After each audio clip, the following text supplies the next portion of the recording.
Hello students, कैसे हैं आप सभी लोग। मैं उम्मीद करता हूँ आप सभी की पढ़ाई अच्छी चल रही होगी।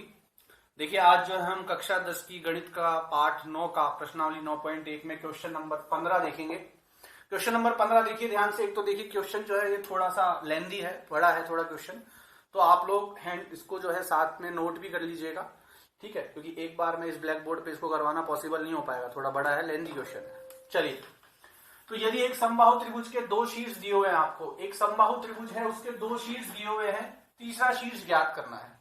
समबाहु त्रिभुज क्या होता है? सबसे पहली बात, समबाहु त्रिभुज होता है, समबाहु त्रिभुज वह त्रिभुज होता है जिसकी तीनों भुजाएं समान हो। इस समबाहु त्रिभुज के मान लीजिए दो शीर्ष तो दे दिया हमें 0,0 और, या मैं 0,0 इधर ना लिख के ABC इस तरह से नाम दे देता हूं इसको, और A को मैं मान लेता हूं 0,0, ठीक है। B को मैं मान लेता हूं 3,√3, ठीक है। तो एक समबाहु त्रिभुज के दो शीर्ष तो दे दिए मुझे, और क्या ज्ञात करना है? तीसरा शीर्ष ज्ञात करना है, ठीक है। दो शीर्ष मुझे पता है, तीसरा शीर्ष मुझे ज्ञात करना है। तो देखिए तीसरा शीर्ष कैसे ज्ञात करेंगे। सबसे पहले तो इस तीसरे शीर्ष को मैं कुछ मान लेता हूं, मान लो मैंने इसको मान लिया P, Q, ठीक है। तो अब इसको ज्ञात कैसे करेंगे? आपको पता है समबाहु, इसमें देखिए तीसरा शीर्ष ज्ञात करने का मतलब क्या है? मुझे P और Q दोनों के मान ज्ञात करने हैं। पहली बात, P और Q क्या है? दो चर राशियां हैं। चर राशियों को ज्ञात करने के लिए क्या चाहिए होता है? समीकरण। दो चर राशियां हैं तो समीकरण भी कितने बनेंगे? दो। तो यहां हमें क्या करने पड़ेंगे? दो समीकरण बनाने पड़ेंगे, और उन समीकरणों को हल करके P और Q का मान ज्ञात करना पड़ेगा। दो चर वाले दो समीकरण बनेंगे, जो हमने 9th क्लास में सीखे थे, और फिर उन्हें प्रतिस्थापन, विलोपन विधि और ग्राफ वाली विधि से हमने हल भी किया था। समझ में आ रही बात? तो आपको इसमें क्या करना है, यहां आपको P और Q का मान ज्ञात करना है। अच्छा, ये जो दो शीर्ष दिए हुए इनके नाम मैंने खुद ने माने, तो मैं लिखूंगा माना दिए गए बिंदु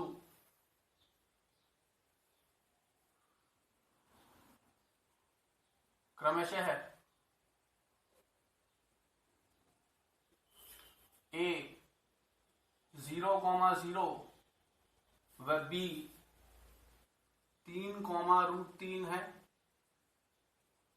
समझ में आ गई बात? माना दिए गए बिंदु क्रमशः A 0,0 व B 3,√3 है, तथा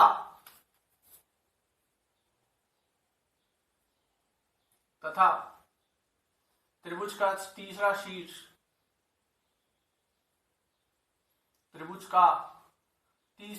देखिए तीसरा जो शीर्ष C है P, Q, ये भी तो मैंने ही माना है, तो इसे भी माना वाली लाइन में ही लिखेंगे हम, ठीक है। तथा त्रिभुज का तीसरा शीर्ष C P, Q है, ठीक है। C P, Q है, तीसरा शीर्ष मैंने C P, Q माना है। चलिए, अब जैसा कि मैंने आपको बताया कि क्योंकि यहां हमें P और Q मतलब तीसरा शीर्ष ज्ञात करना है, और P और Q जो है दो चर राशियां हैं। P और Q क्या है? दो चर राशियां हैं। तो अगर चर राशियां हैं तो इसके अंदर हमें क्या करना पड़ेगा? इन चर राशियों के मान ज्ञात करने पड़ेंगे। कैसे? समीकरण बना के। तो देखिए समीकरण यहां कैसे बन सकता है, क्योंकि एक समबाहु त्रिभुज है। समबाहु त्रिभुज की क्या खासियत होती है कि उसकी तीनों भुजाएं क्या होती हैं? समान। तो हम क्या करेंगे? इन दोनों के बीच की दूरी ज्ञात कर लेंगे, इन दोनों के बीच की दूरी ज्ञात कर लेंगे, और इन दोनों के बीच की दूरी ज्ञात कर लेंगे। जो तीनों दूरियां होंगी वो समान होगी, तो इसकी जो ये जो दूरी आएगी, एक बार तो इसको इसके बराबर रख देंगे, फिर एक बार ये जो दूरी आएगी इसको इसके बराबर रख देंगे, क्योंकि तीनों दूरियां समान है, और दो समीकरण बना लेंगे। तो सबसे पहले तो मैं A और B के बीच की दूरी याद करूंगा, तो मैं यहां लिखूंगा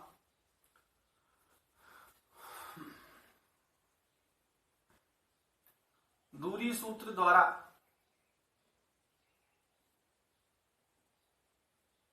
दूरी बराबर under root x2 minus x1 का whole square plus y2 minus y1 का होल स्क्वायर। तो देखिए यहां दूरी कौन सी ज्ञात कर रहा हूं, ए और बी के बीच की। तो ए को तो क्या मान लूंगा x1 y1 और बी को मान लूंगा x2 y2।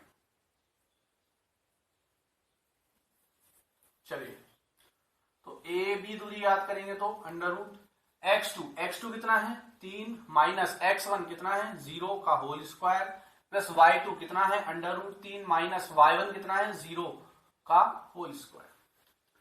तो ए बी बराबर 3 में से 0 जाएंगे 3 का होल स्क्वायर रूट 3 में से 0 जाएगा रूट 3 का होल स्क्वायर। तो ए बी बराबर 3 का स्क्वायर 9 रूट 3 का स्क्वायर 3। तो ए बी कितना आ जाएगा अंडर रूट 12। ए बी कितना आ जाएगा अंडर रूट 12। चलिए ए बी हमने ज्ञात कर लिया, ए बी को अभी यहीं छोड़ देते हैं। अब हम ज्ञात करेंगे बीसी। क्या ज्ञात करेंगे, बी और सी के बीच की दूरी। तो ध्यान से देखिए बी और सी के बीच की दूरी कैसे ज्ञात की जाएगी। देखिए बी सी याद कर रहा हूं मैं, यहां से कर लेता हूं। बी सी बराबर अंडर रूट, अब बी को तो क्या मान लूंगा मैं x1 y1 और सी को क्या मान लूंगा x2 y2। तो बी सी बराबर अंडर रूट x2 कितना है p माइनस x1 कितना है 3 का होल स्क्वायर प्लस y2 कितना है q माइनस y1 कितना है अंडर रूट 3 का होल स्क्वायर। x2 तो p x1 3 x2 sorry y2 जो है वो q माइनस y1 जो है वो रूट 3 का होल स्क्वायर। चलिए अब आपको पता है इसको कौन से फॉर्मूले से बोलेंगे a माइनस बी के होल स्क्वायर से। यहाँ a की जगह p है और b की जगह 3 है। तो a square minus 2a b plus b का होल स्क्वायर प्लस इसको किससे बोलेंगे a माइनस बी के होल स्क्वायर से। तो a square minus 2a b कितना आएगा रूट 3 प्लस b का होल स्क्वायर मतलब रूट 3 का होल स्क्वायर। तो bc कितना आ जाएगा under root p square minus 3 दूनी 6p प्लस 3 का square 9 plus q square minus 2 को रूट 3 से करेंगे 2 under root 3 into q plus root 3 का स्क्वायर 3। तो BC बराबर p स्क्वायर माइनस 6p। अच्छा 9 और 3 कितना हो जाएगा 12, उसको बाद में लिख दूंगा मैं, पहले लिख देता हूं q स्क्वायर फिर लिख देता हूं मैं q स्क्वायर उसके बाद लिख देता हूं माइनस का 2 अंडर रूट 3q और 9 और 3 12। ठीक है ये मेरा BC आ गया। इससे ज्यादा मैं BC को हल नहीं कर सकता। हाँ ज्यादा से ज्यादा मैं ये लिख सकता हूं कि BC को मैं यूं और लिख देता हूं p स्क्वायर माइन प्लस पहले q स्क्वायर लिख देता हूं फिर माइनस का 6p लिख देता हूं फिर माइनस का 2 अंडर रूट 3q लिख देता हूं फिर 12। ये हम क्यों करते हैं, किसी बहुपद को व्यवस्थित रूप से लिखने के लिए। पहले अधिकतम घात वाले बहुपद फिर उससे कम घात वाले फिर संख्याएं आती है। तो ये मैंने BC याद कर लिया। अब मैं क्या याद करूंगा a और c के बीच की दूरी। तो आप वीडियो को पॉज करके इसको नोट कर लीजिए फिर हम a और c के बीच की दूरी याद रख करेंगे। हाँ ध्यान रखने वाली बात क्या है कि a भी हमने रूट 12 याद कर लिया है और BC जो है हमने ये याद कर लिया है p square plus q square minus 6p minus 2 root 3q plus 12। अब हम किसके बीच की दूरी याद करेंगे a और c के बीच की दूरी। तो नोट कर लीजिए इसको पॉज करके।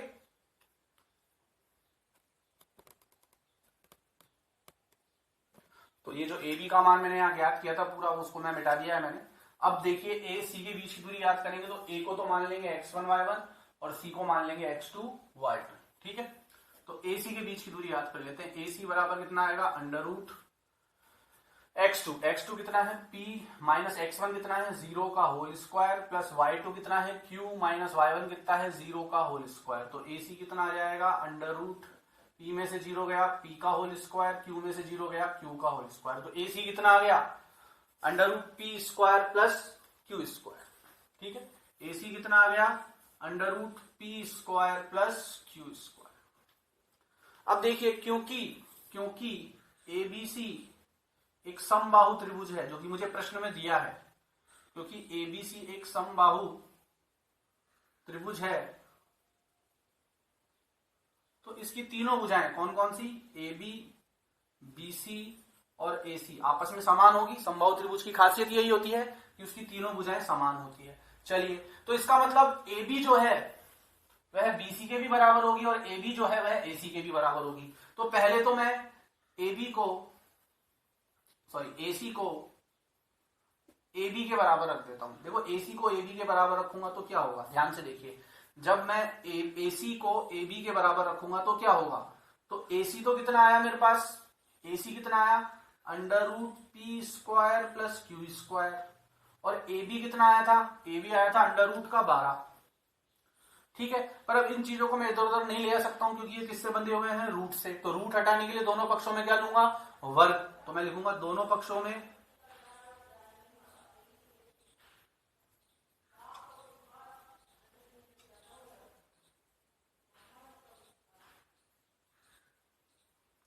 में वर्ग करेंगे। देखो, इसका भी वर्ग करेंगे, इसका भी वर्ग करेंगे, वर्ग वर्गमूल को काट देगा, वर्ग वर्गमूल को काट देगा, तो यहां तो क्या बचेगा, p square plus q square, और यहां क्या बचेगा, 12। समझ में आ गई बात आ गई समझ में। इसे नाम दे दीजिएगा समीकरण नंबर 1।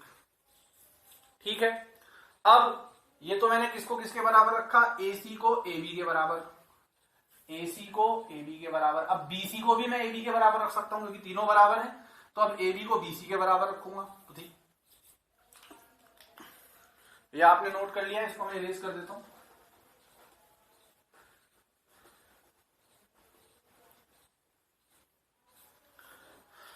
बीसी को अगर मैं ए बी के बराबर रखूंगा तो देखिए क्या आएगा, बीसी बराबर ए बी।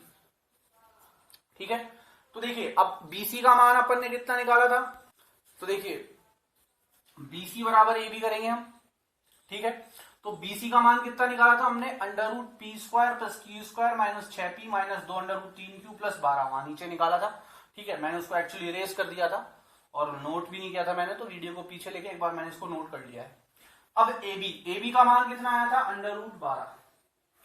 फिर से ये दोनों किससे बंधे हुए हैं, वर्गमूल से। तो वर्गमूल हटाने के लिए दोनों पक्षों में क्या करेंगे, दोनों पक्षों में वर्ग करेंगे। तो दोनों पक्षों में फिर से वर्ग करेंगे, तो दोनों पक्षों में वर्ग करने पर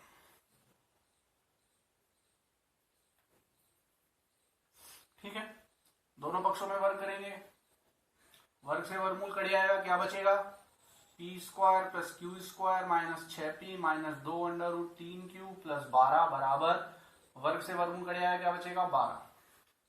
तो देखिए क्या बचेगा यहाँ पे, p square plus q square minus 6p minus 2 under root 3q plus का 12 उधर जाएगा, क्या हो जाएगा, माइनस का 12 हो जाएगा। तो p square plus q square minus 6p minus 2 under root 3q बराबर 0। 12 से 12 कट जाएगा। अब देखिए P square plus q square का मान समीकरण 1 में हमने क्या निकाला था, 12। तो यहां P square plus q square की जगह 1 से क्या रख देंगे हम, 12।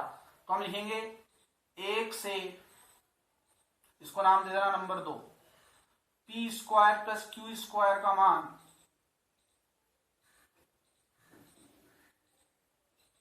2 में रखने पर,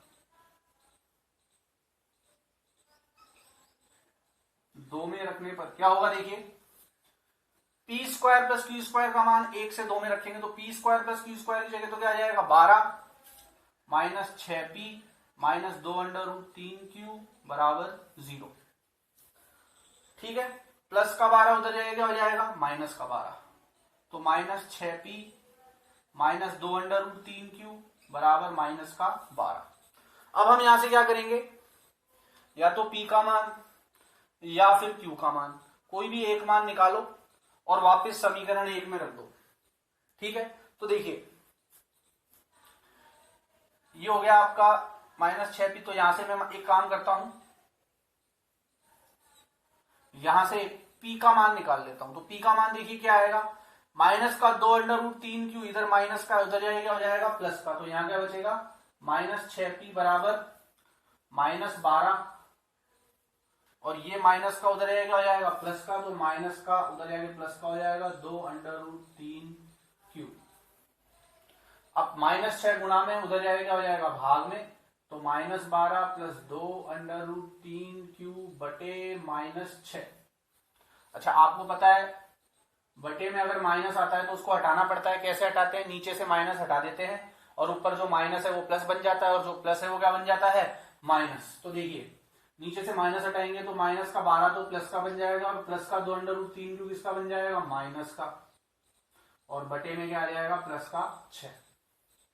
ठीक है, पी के इस मान को समीकरण नंबर 1 में रखेंगे, पी के इस मान को समीकरण नंबर 1 में रखेंगे। तो पॉज करके इसको नोट कर लीजिए, फिर आगे इसको रखते हैं। तो देखिए ये जो पी का मान आया था 12 - 2 √3 बटे 6, इसको मैंने नंबर 3 नाम दे दिया। और हमारा जो समीकरण नंबर 1 आ रहा था यहाँ पे वो क्या आ रहा था, P square plus q square बराबर 12, यही आ रहा था, P square plus q square बराबर 12, यही तो आ रहा था। तो ये समीकरण 1 था। तो हम क्या करेंगे, 3 से पी का मान 1 में रख देंगे, 3 से पी का मान किस में रख देंगे, 1 में। अच्छा ये भी मैं इरेज कर देता हूं वरना आप कंफ्यूज हो जाएंगे, फिर इसको भी आप कॉपी कर चुके होंगे।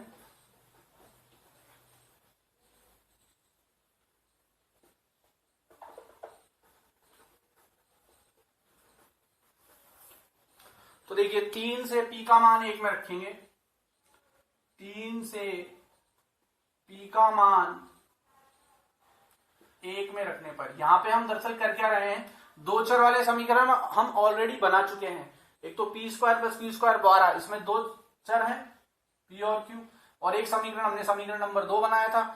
समीकरण 2 से हमने किसका मान निकाल लिया, पी का, और किस में रख रहे हैं, 1 में। तो यहाँ पे हम कौन सी विधि लगा रहे हैं, प्रतिस्थापन विधि। उसमें हम क्या करते थे, किसी एक समीकरण से एक चर राशि का मान निकाल के दूसरे में रख देते थे।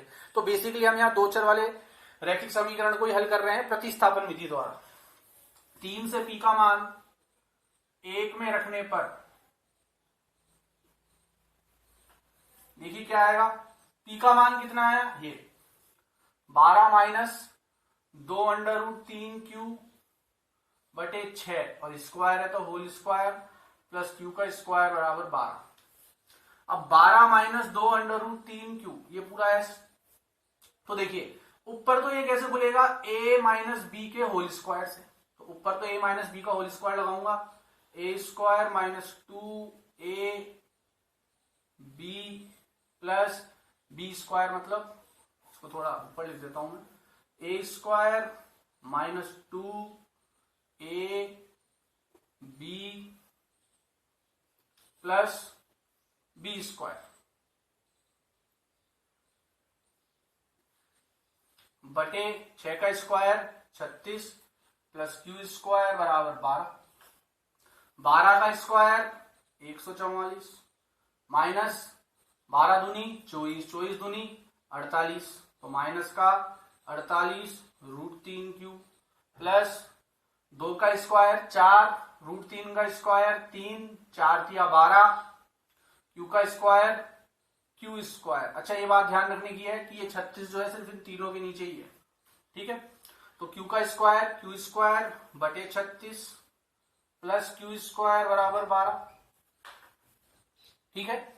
अब देखिए इसमें हम क्या करेंगे, लैसे लेंगे, इस पूरे के नीचे 36 है, इसके नीचे 1 है, तो लैसे कितना आएगा 36, 36 एकम 36, 1 इससे गुणा होगा तो क्या आएगा 144 minus 48 √3 plus 12 Q square plus 36 Q square से गुणा होगा तो 36 क्यू स्क्वायर।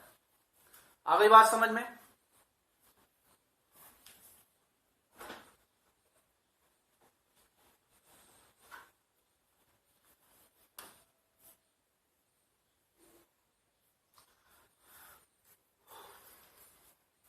छत्तीस क्यू स्क्वायर और 12 क्यू स्क्वायर कितना आएगा 48 क्यू स्क्वायर माइनस 48, अच्छा बराबर में क्या बच रहा है भाई 12 बच रहा है, वो मत भूल जाना, माइनस 48 √3 माइनस 48 √3 प्लस 144, इन दोनों को जोड़ा 48 माइनस 48 √3 और 144 बटे 36 बराबर 12। अब देखिए इसमें इसमें और इसमें तीनों में 48 कॉमन आ रहा है, यहां भी 48 यहां भी 48, और 48 को 3 से गुणा करते हैं तो 144 आता है, तो तीनों में 48 कॉमन आ रहा है। तो देखिए 48 कॉमन ले लूंगा, अंदर क्या बचेगा q square minus under root 3q plus 3 बराबर 12 बटे 36 जो है वो उधर जाके गुणा हो जाएगा। ठीक है, अब 48 जो है वो गुणा में है, इधर आके भाग में आ जाएगा, तो क्या बचेगा q square minus under root 3q plus 3 बराबर 12 इंटू 36 बटे 48, 12 चौक 48 और 4 नाम 36, तो q square minus under root 3q plus 3 बराबर 9, प्लस का 9 इधर जाके कायदा हो जाएगा माइनस का। अब ये एक द्विघात समीकरण बन गया, द्विघात समीकरण हल करेंगे। अब हम कैसे करेंगे देखिए, प्लस का 9 इधर आएगा हो जाएगा माइनस का, तो ये आ जाएगा q square minus under root 3q plus 9 में से 3 गए तो माइनस 6 बराबर 0। समझ में आ गई बात। अब हमें क्या करना है, इसका मध्य पद विचलन विधि से गुणनखंड करना है। मध्य पद विचलन विधि कैसे क्या बताई थी मैंने, देखिए इसके साथ कुछ भी नहीं तो क्या है 1 और माइनस 6 से गुणा होगा, 1 तो कितना आएगा -6, और बीच में क्या है माइनस का अंडर रूट 3, तो दो ऐसी संख्याएं चाहिए जिन्हें गुणा करने पर तो माइनस का 6 आए, ठीक है, और जोड़ने या घटाने पर माइनस का अंडर रूट 3 आए। तो क्या होंगी वो संख्याएं देखिए, q square minus 2 under root 3q plus under root 3q minus 6 बराबर 0। देखो 2 अंडर रूट 3 को अंडर रूट 3 से गुणा करता हूं मैं, माइनस के 2 अंडर रूट 3 को अंडर रूट 3 से गुणा करता हूं, तो एक तो 1 प्लस का 1 माइनस का उत्तर माइनस में आएगा, रूट 3 इंटू रूट 3 3 और 3 दूनी 6, तो गुणा करने पर 6 आ रहा है माइनस का, और माइनस के 2 अंडर रूट 3 में से रूट 3 जाएगा तो माइनस का एक रूट 3 ही तो बचेगा, या माइनस का रूट 3 ही तो बचेगा, तो माइनस का रूट 3 बच गया। चलिए इन दोनों में क्या कॉमन आ रहा है q, तो यहां क्या बचेगा q minus 2 under root 3 plus यहां क्या कॉमन लेंगे, यहां रूट 3 कॉमन लेंगे, तो इधर तो क्या बचेगा q, और 6 में देखो 6 को क्या लिख सकता हूं मैं 2 इंटू 3, तो 6 में रूट 3 का भाग कितनी बार जाएगा, रूट 3 को अंडर रूट 3 बार काट देगा तो 2 रूट 3 बचेगा, तो रूट 3 का भाग 6 में कितनी बार जाता है 2 रूट 3 बार, तो रूट 3 का भाग 6 में कितनी बार जाएगा 2 अंडर रूट 3 बार बराबर 0। दोनों में वापस क्या कॉमन आ रहा है q माइनस 2 अंडर रूट 3, और इधर क्या बच रहा है q प्लस अंडर रूट 3 बराबर 0। पॉज करके इसको नोट करिए, फिर आगे देखते हैं।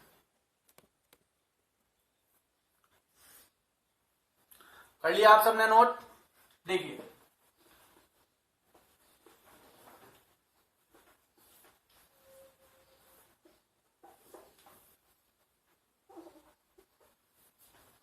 अब मैं क्या करूंगा, एक बार तो इसको 0 के बराबर रखूंगा, q माइनस 2 अंडर रूट 3 को 0 के बराबर रखूंगा, तो q का मान कितना आएगा भाई 2 अंडर रूट 3, और एक बार q प्लस अंडर रूट 3 को 0 के बराबर रखूंगा तो q का मान कितना आएगा माइनस का अंडर रूट 3। अच्छा मैं आपको एक चीज बता दूं, ये जो पूरा तरीका है, ये जो मैंने एक द्विघात समीकरण हल किया है यहां से यहां तक, ये पूरा का पूरा तरीका है द्विघात समीकरण का, जो है आपके 10th क्लास में चौथे नंबर का पार्ट, ठीक है। इसके अलावा आप मध्य पद विचलन विधि जो है वो 9th क्लास में भी सीख के आए हैं, तो यहां तक मैंने मध्य पद विचलन विधि की है, इसके बाद इसको और इसको अलग से अकेला छोड़ा है, ठीक है। तो ये ठीक, अगर यहां से आपको कोई दिक्कत आ रही है तो कोई प्रॉब्लम नहीं है, कोई दिक्कत नहीं है, जब अपन चौथा जो 4th वाला पार्ट है वो करेंगे तब और ढंग से क्लियर हो जाएंगी चीजें।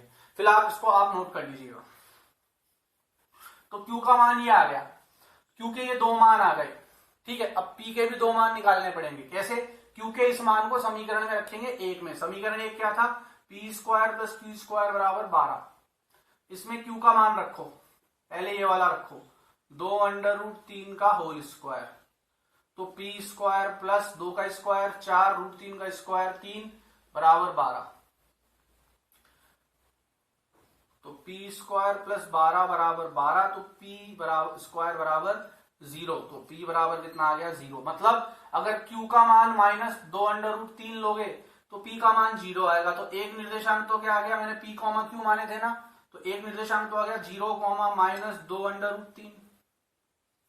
एक मान तो ये ले सकते हो आप p और q का, एक और मान ले सकते हैं, दो मान आएंगे पी के, मतलब सॉरी उस निर्देशांक के बिंदु सी के दो निर्देशांक निकाल सकते हो, या तो 0,-2 लोगे तब भी वो समबाहु त्रिभुज है, या फिर क्यू का मान -√3 रख दो यहाँ, पी स्क्वायर प्लस -√3 का होल स्क्वायर बराबर 0, तो पी स्क्वायर प्लस √3 का स्क्वायर 3 बराबर 0, तो पी स्क्वायर बराबर प्लस का 3 उधर क्या हो जाएगा -3, तो पी बराबर, देखिए क्यू का मान सॉरी उधर 12 आएगा, 12 चल रहा है ना उधर, तो p square plus q square बराबर 12 है उस तरफ, तो 12 आएगा, तो प्लस का 3 उधर आएगा हो जाएगा -3, तो पी स्क्वायर कितना आ जाएगा 9, तो पी कितना आएगा 3 ले लेते हैं, ठीक है।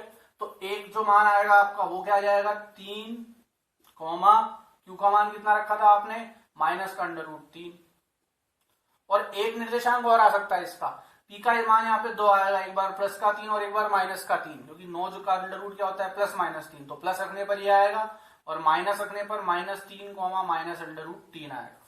समझ में आ गई बात। तो ये पूरा जो क्वेश्चन है ये 15वां क्वेश्चन है, इसको 2 बार 3 बार देखिए तब आपको ये पूरा एक साथ क्लियर होगा, और फिर बिना देखे इसको हल कीजिए, और नहीं आता है तो कोई प्रॉब्लम नहीं है, जब हम चौथा पार्ट देखेंगे तब एक बार इस क्वेश्चन को दोबारा देख लेंगे। ठीक है, धन्यवाद।